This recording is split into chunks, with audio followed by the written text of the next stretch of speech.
Selamat pagi dan salam sejahtera untuk kita semua. Yang terhormat Bapak Ibu Guru Dosen Penguji Eks Kinerja Program PPG Profesi Guru Agama Katolik. Perkenalkan, nama saya Maria Goriti. Saya mengajar di sekolah SDN 20 Mambo, Kecamatan Sintang, Kabupaten Sintang, Provinsi Kalimantan Barat. Hari ini saya tanggal 7 Mei 2025 akan mengadakan praktik mengajar dengan tema Yesus mewartakan kerajaan Allah dengan kata-kata dan perumpamaan. Mari kita mengikuti proses kelanjutan berikutnya. Terima kasih atas perhatian dan dukungan dari kita semua. Selamat pagi.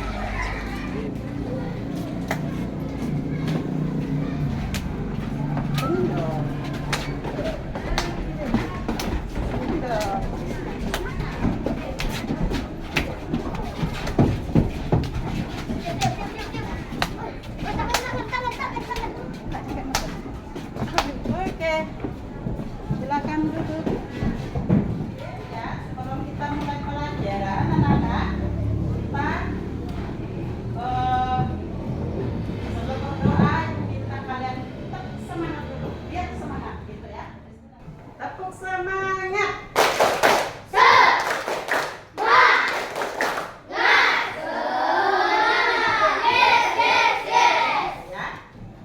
Kemudian apa ada yang memimpin doa? Ya, yang pakai jaket dibuka dulu. Nggak ada orang pakai sweater sekolah. Kan pakai baju baru kita hari ini, ya. Buka dulu. Mari anak-anak, kita siapkan hati kita berdoa kepada Tuhan. Dalam nama Bapa dan Putra dan Roh Kudus. Amin. Puji dan syukur kami haturkan padamu ya Tuhan. Terima kasih atas semua berkat yang berlimpah pada hari ini. Engkau sudah menyertai kami dari tadi malam hingga pagi ini, sehingga kami boleh berkumpul di ruangan ini bersama anak-anak untuk belajar. Dampingilah anak-anak kami, semoga mereka bisa belajar dengan sungguh-sungguh, mereka bisa takut akan Engkau, patuh pada orang tua dan hormat pada guru. Jadikanlah mereka anak-anak yang baik, anak-anak yang kelak berguna bagi nusa dan bangsa. Kami akan membahas bagaimana Tuhan Yesus memberikan contoh sebagai teladan bahwa Dia adalah Sang Maha Pengasih dan Pengampun. Tuhan Yesus mengajarkan kerendahan hati. Semoga anak-anak kami juga bisa meneladani putramu kini dan sepanjang masa. Amin. Dalam nama Bapa dan Putra dan Roh Kudus. Amin. Sekarang kita nonton dulu sebentar. Lihat ke depan.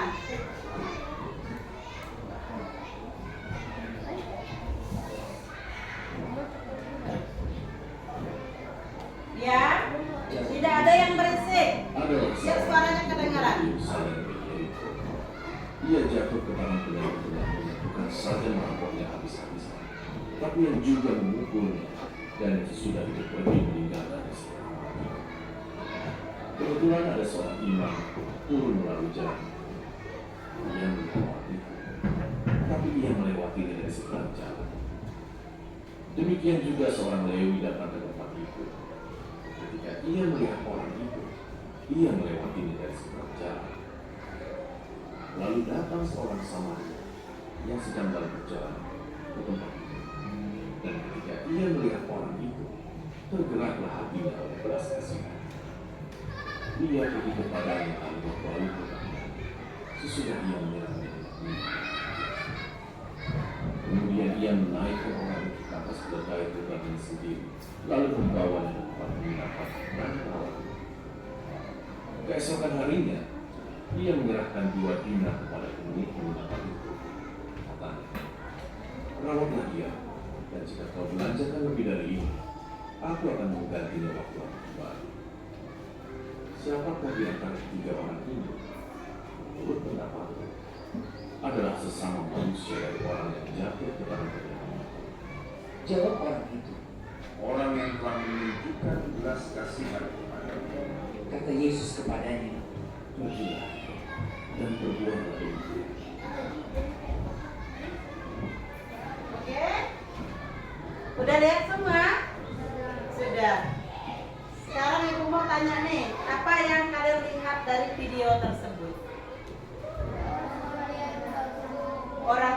yang baik hati.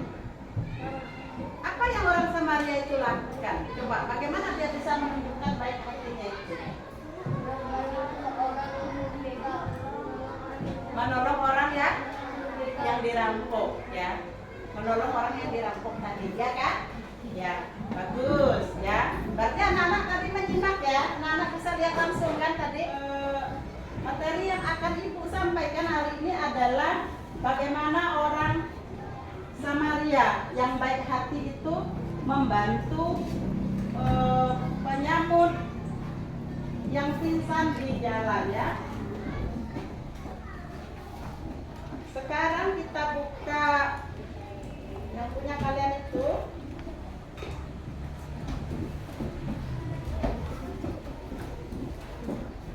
Yesus mewartakan kerajaan Allah dengan perumpamaan. Ada yang tahu apa saja perumpamaan yang dipakai Yesus untuk mewartakan kerajaan Allah?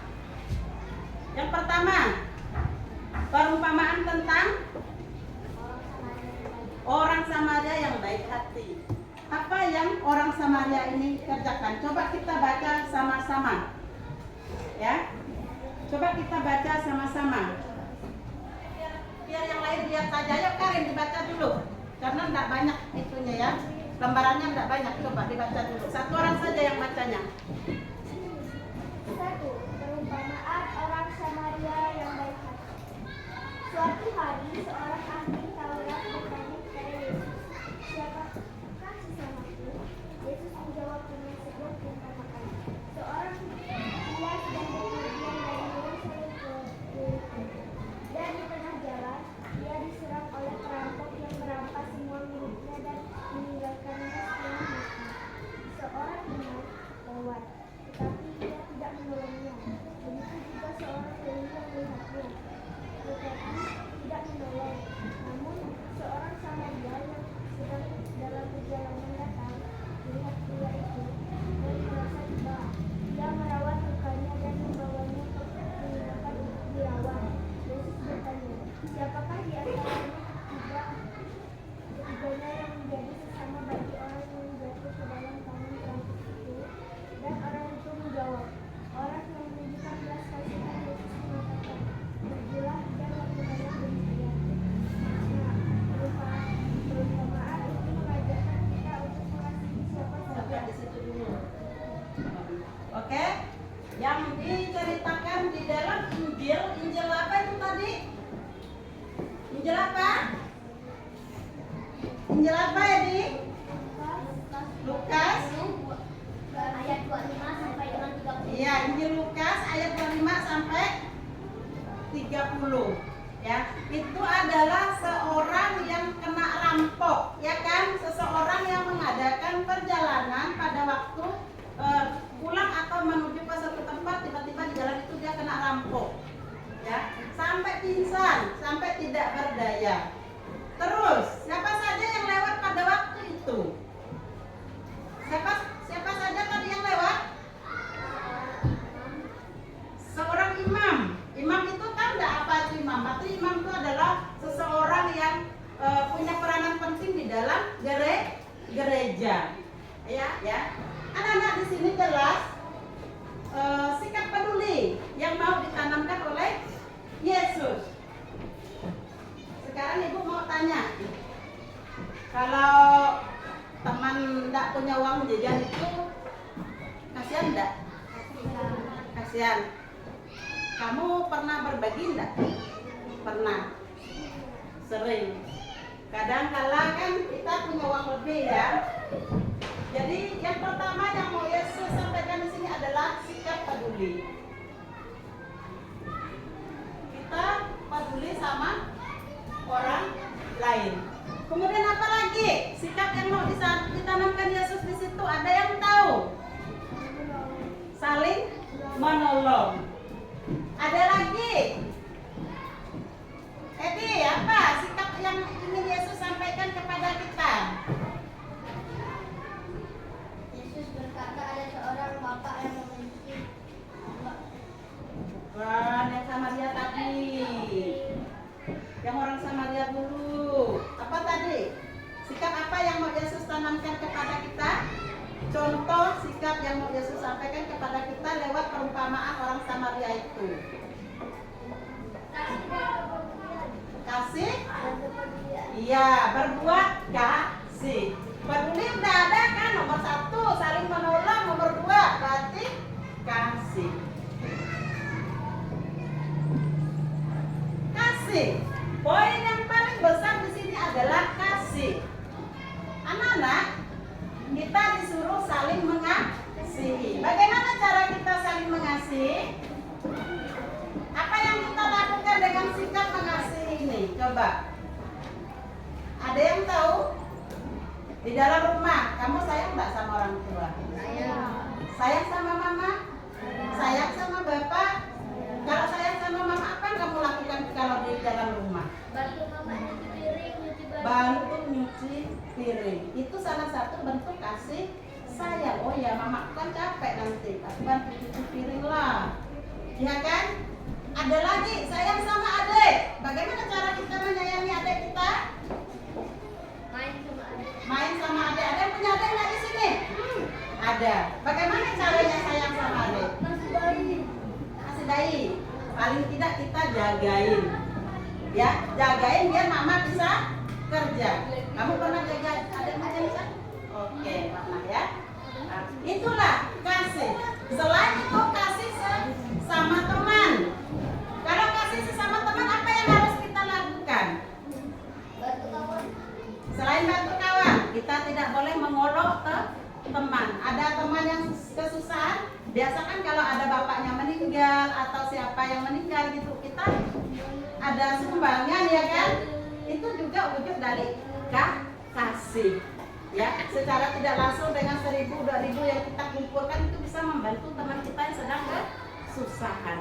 Begitu juga yang dilakukan oleh orang Samaria tadi, ya kan? Udah diangkat, disimpannya di penginapan, disuruh dipelihara sampai dia sembuh. Hal yang sangat kecil kan, tapi bisa dilakukan. Ada 3 pelajaran yang bisa kita petik dari perumpamaan orang Samaria, ya.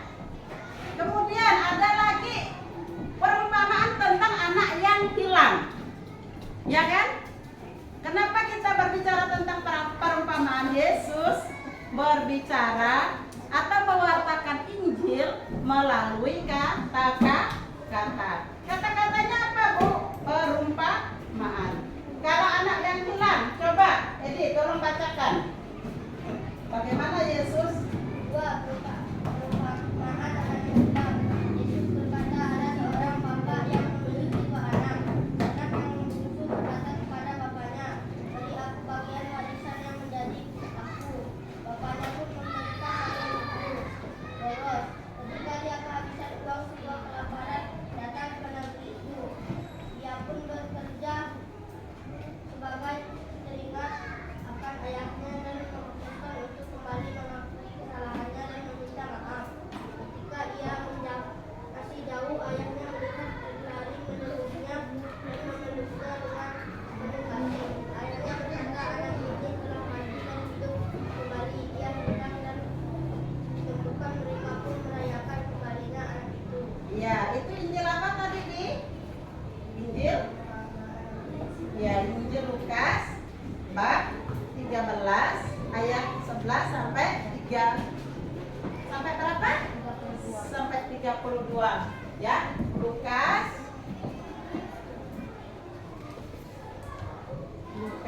bab 11 ayat berapa? Bab berapa? 15. Oh, 15. Bab 15 ayat 13 ya. 13 sampai 11 sampai 32. 11 sampai 32. Ini menceritakan tentang anak yang hilang. Anak yang hilang, adakah anak yang hilang? Ada. Hilang dalam arti tanda kutip. Kalau di sini diceritakan anak yang hilang itu dia pergi ke negeri yang jauh. Dia minta pembagian harta dari orang tuanya. Dia pergi untuk berfoya-foya, ya, karena orang tuanya kaya. Dia minta warisan, terus setelah dapat warisan dia bawa kabur. Dia pergi, dia ke negeri yang jauh dia bersenang-senang. Ya, itu anak yang hilang. Kemudian ketika dia merasa kesusahan, dia balik. Dia sadar, di rumah aku banyak pembantu. Di rumah aku banyak hamba-hamba yang dikerjakan oleh bapakku. Sementara aku di sini kelaparan. Gitu kan? Nah, jadi anak-anak merasa dirinya sulit hidup, sengsara di negeri orang, dia balik ke rumahnya. Sesampai di rumah, apa yang bapaknya lakukan? Diusir atau diterima? Diterima. Bagaimana cara bapaknya menerima dia pulang? Biasanya kan kalau orang tua kita kan nengok kita ada poya-poya, udah menyakitkan hati gitu kan, datang ke rumah kan kita dimarah, ya atau tidak? Bahkan bisa diusir lagi, ya kan? Pergi kau, udah habiskan harta benda mama, kau bukan anak mama lagi. Biasanya gitu kan? Tetapi di kitab suci ini sebaliknya, berarti orang tuanya menerima dia kembali. Kenapa? Kenapa dia bisa menerima anaknya kembali? Coba. Kenapa, Gio? Nggak tahu. Ada yang tahu? Ada yang tahu? Misalnya nih, kalian lari dari rumah, udah bersenang-senang nih, bertiga malam nggak pulang ke rumah, orang tua pasti marah kan? Ah, ini dia nggak marah, bapaknya nggak marah, malah disuruhnya disambut, ya kan? Dia disambut kan tadi itu. Nah, dibuat pesta yang meriah karena anaknya yang hilang itu sudah pulang. Sekarang kenapa? Kenapa bisa seperti itu? Karena bapaknya menyayangi anak itu, ya kan? Kalau dia tidak sayang, tidak menyambutnya dengan baik atau dengan pesta yang meriah, ya. Kenapa bisa muncul ini? Kalau kita bisa mengampuni, artinya kita sudah memiliki kasih yang sempurna, ya. Kita sudah memiliki kasih yang sempurna. Tuhan Yesus mengajarkan itu lewat perumpamaan orang Samaria dan orang anak yang hilang. Begitu Bapa mengasihi kita, begitu Tuhan mengasihi kita, ya kan? Siapa yang mampu mengasihi orang yang sudah bersalah? Tidak ada kan? Tuhan senang ketika kita kembali kepadanya, ya. Jadi kita kalau ada bahasa mengampuni berarti ada bahasa pertobatan. Apakah mengampuni ini bisa dilakukan kalau orangnya tidak bertobat? Bisa, tapi hanya sepihak, tidak ada perubahan. Tetapi kalau mengampuni juga bisa diimbangi dengan pertobatan. Anaknya tadi kan sadar kan, artinya dia anak itu tadi sadar kan kalau di rumah bapaknya itu berkelimpahan, sementara dia kelaparan, iya atau tidak? Iya. Jadi sekarang dia bertobat sehingga ada niat dia untuk pulang. Makanya bapaknya bisa mengampuni. Jadi bertobat apa? Bertobat adalah merubah. Anak-anak, tidak cukup kita minta ampun kalau kita melakukan kesalahan yang sama. Ya, jadi kita harus benar-benar bertobat. Bertobat apa? Robahlah cara hidup kita. Yang tadi suka buat mamanya ngomel-ngomel, ya, yang tadi suka buat mamanya ngomel-ngomel pulang ke rumah, berhentilah. Yang tadi suka tidak mau cuci piring, belajarlah walaupun hanya satu keping. Ya, cuci pakai dirinya lah. Misalnya, udah makan nih, nggak usah diletakkan, langsung cuci, simpan di tempat yang bersih. Salah satu, ya kan? Merubah cara hidup kita yang lama menjadi cara hidup yang baru. Jadi orang tua tidak ngomel lagi kan? Yang dulunya tidak pernah belajar, mulailah buka buku. Yang kemarin diam di kamar terus main game, keluarlah nonton TV, ya. Itu artinya merubah diri. Tindakannya nyata. Oke? Udah jelas sampai ke situ?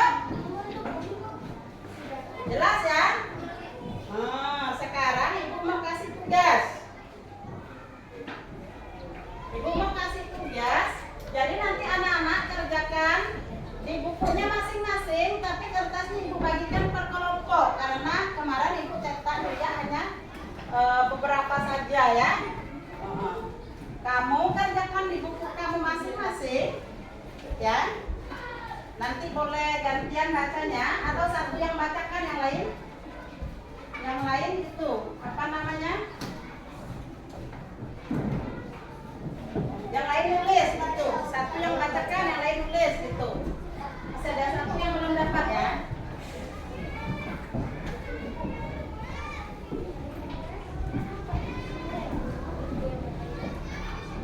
Kamu buka halaman pilihan ganda. Itu halaman kedua itu. Ya, halaman kedua itu ada beberapa soal. 1, 2, 3, 4, 5, 6, 7, 8, 9, 10. Ya, kemudian ada bagian B. Buka dulu. Bagian B sebenarnya soal uraian singkat. Itu ada 5 soal. Kemudian yang bagian C ada 2 soal. Itu soal esai. Jawabannya panjang ya.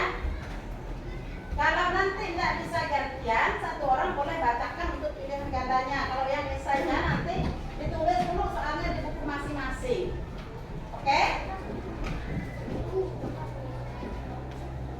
Kalau pilihan ganda, tulis soalnya dengan jawaban yang benar. Ya? Iya, tulisan A, terus keterangan jawabannya yang benar. Tidak usah ABC-nya, tidak usah ditulis gitu. Pokoknya jawaban yang benar, paham enggak? Misalnya nomor A, jawabannya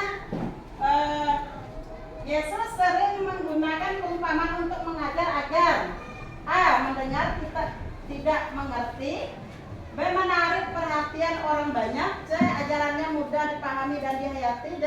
para murid mencatat semuanya. Jadi yang kamu anggap benar itu misalnya C.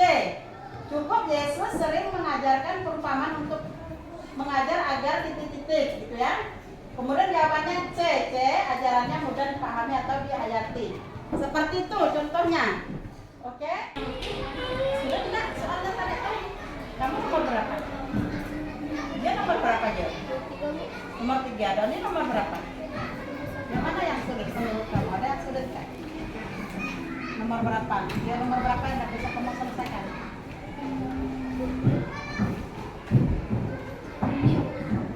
Nomor 1. Kamu baru di nomor 1. Kamu tulis buku soalnya, kamu baca bagus. Tadi kan kita kasih contoh nomor 1 ini. Doni nomor berapa? Punya Doni tadi jawab, punyamu? Dia jawab belum? Belum. Yang lain ada yang sudah enggak? Antarius nomor berapa? Belum dijawab, sudah. Baru tulis soal. Tapi bisa jawabnya. Bisa, tadi nomor 1 yang dikasih contoh. Tinggal nomor yang lain. Ya kan? Bisa cari di buku paket itu bisa. Ya soal? Sudah. Apa yang tidak bisa ya soal? Apa yang tinggal di sini loh? Tanda tulisanmu bagus. Mana punyamu?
Ya, dikasih nama kamu masing-masing.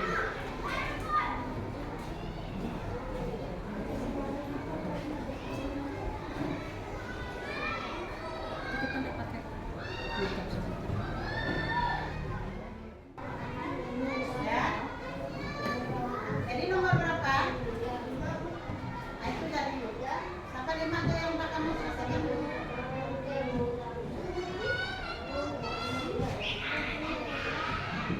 Yang 4 dulu yang ibu kasih ya. Nah, ibu minta Karin ya yang maju satu untuk itu dulu, nomor 1. Maju dulu. Biasa nomor 2. Ya. Maju dulu. Bacakan soalnya. Bacakan soalnya. Yang lain coba dengarkan dulu kawannya. Tio, kamu kok nulis di belakang temanmu? Diam dulu sebentar, lihat ke sini, lihat ke depan. Kita dengarkan temanmu kok membacakan soal dan jawaban dia dulu. Nomor 1, ayo. Yesus sering menggunakan perumpamaan untuk mengajar agar Maju. Ayo. Lalu saudara Yesus mengatakan kerajaan Allah kerajaan Allah adalah bumi. Jawabannya C. Jawabanmu tadi apa? C. Ya, jawaban yang benar adalah C. Ya, yang lain C lagi ya. Yang lain jawabannya benar atau salah? Ya, punya kawan itu benar. Tanya dulu buat temannya yang sudah berani menjawab ke depan, oke? Ya. Kemudian nanti itu kita kumpulkan kelompok Karin. Kelompok Karin 1 aja. Ada berapa kelompok? Per kelompok saja kelompokannya. Sini. Udah ada. Udah. Masih yang sudah selesai. Yang sudah selesai ayo. Pandai. Kalian 3 masih nih bukunya. Sudah selesai. Soa, masih nih Soa.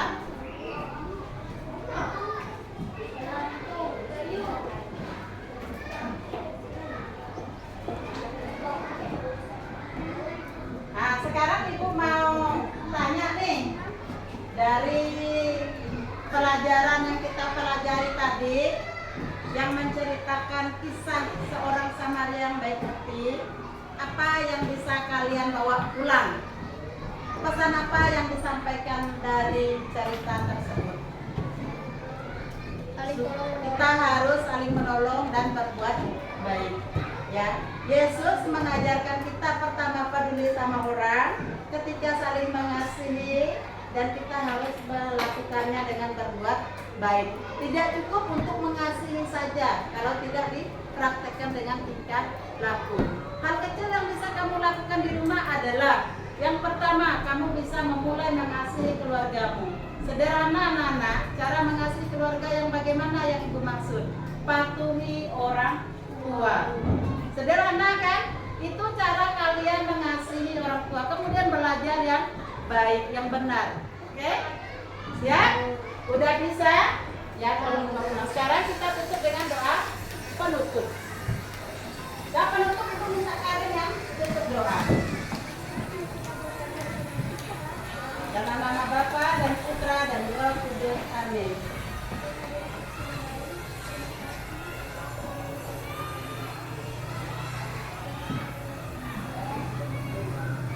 Ada di surga, dimuliakanlah namamu, datanglah kerajaanmu, jadilah kehendakmu di atas bumi seperti di dalam surga. Berilah kami rezeki pada hari ini, dan ampunilah kesalahan kami, seperti kami mengampuni yang salah pada kami. Dan jangan masuk kami dalam pencobaan, tetapi bebaskanlah dari jahat. Amin. Dalam nama Bapa dan Putra dan Roh Kudus. Amin. Oke, kita kemas buku, kita pulang, ya. Kemas dulu bukunya, kita pulang. Salam sama ibu.